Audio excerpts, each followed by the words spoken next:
कुठल्याही नात्यामध्ये विश्वास असणं खूप गरजेचं आहे. मग ते नातं कुठलंही असू दे. नवरा बायकोच्या नात्यामध्ये पण विश्वास असणे आवश्यक आहे. तसंच आमच्याही नात्यामध्ये विश्वास खूप मोठा आहे.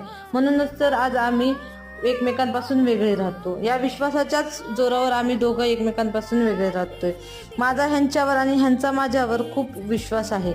म्हणून आमच्या नात्यामध्ये कधी कधी 19-20 होतं, पण त्या विश्वासावरच ठाम राहून आम्ही एकमेकांना खूप सपोर्ट करतो. कारण आज आम्हाला एकमेकांना सपोर्ट करणं खूप गरजेचं आहे.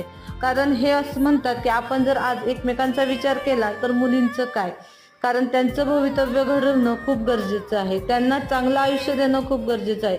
आपण ज्या खस्ता काढल्या, आपण जे भोगलोय ते त्यांनी भोगू नये असं आपल्याला वाटत असतं. आपण आपल्या मुलींसाठी काहीही करू शकतो. मग ते काही असू दे, कुठलंही संकट असू दे आणि कुठल्याही परिस्थितीला तोंड देऊ शकतो. आज त्यासाठीच तर आम्हाला दोघांना एकमेकांपासून लांब